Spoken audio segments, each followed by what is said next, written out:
celebrating the storytellers who widen our horizons.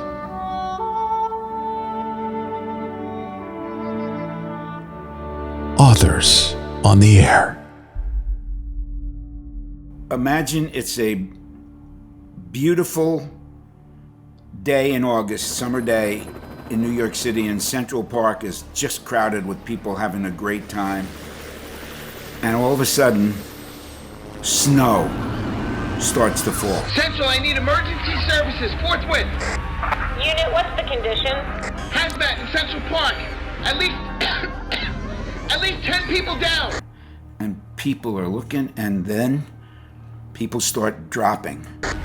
Unit, we're receiving numerous calls about a freak snowstorm. Can you confirm? Affirmative, Central. But it's not snow. It's cocaine.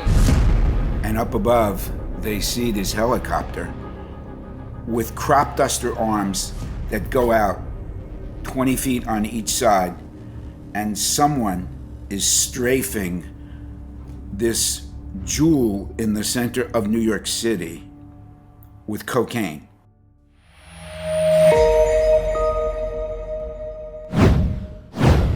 Marshall Karp is an international #1 best-selling author, TV and screenwriter, and playwright. Author of the critically acclaimed Lomax and Biggs novels. Then, with James Patterson, he co-created and co-wrote the NYPD Red series, focused on an elite squad sworn to protect and serve New York's rich and famous. This summer, he's created a sensation with his solo thriller, SNOWSTORM in August. I would say that as a writer, I keep this file in my head of 3 different types of ideas. Ideas that are ho-hum, but maybe I can make them better.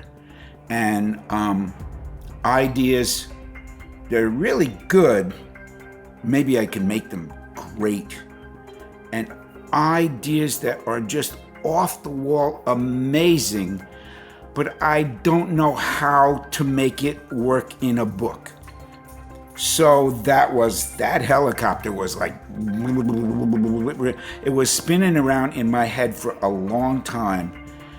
And then it crashed into another idea I had. For every writer that sits down in front of a keyboard, there are 2 dimensions to the craft: the story and the characters. The thing I love about doing this is I have the opportunity for character development, and I do develop characters. The nice thing about watching some of these shows on Netflix, where you can binge 10 episodes and it's one story, is you get to see the arc of the character. You get to see you get to see the character development. On a television show with 44 minutes, and I worked in television, it's like, bam, cut to the crime, I think in Law and Order, it's like the crime, they show up, they find it, and by the 3rd commercial, they're in court. In real life, you want, and I learned something from this guy.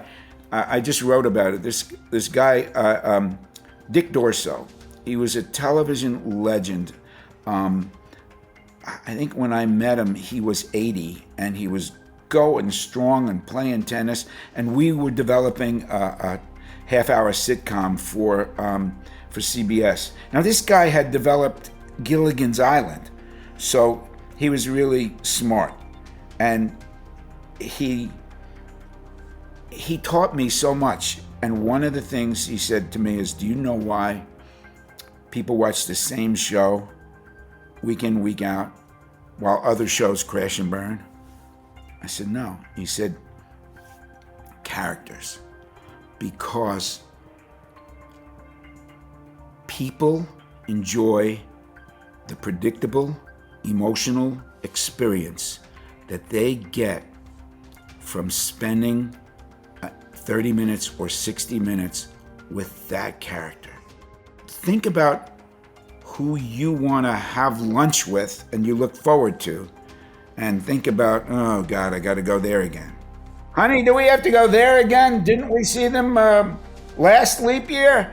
You know, it's like, and so that's my goal, to create characters that you fall in love with and root for, or that you hate, or you don't hate, but it's like you respect. And, you know, one cop gave me a great quote that I've used on my website. He says, Marshall Karp writes really smart criminals, and he writes smarter cops.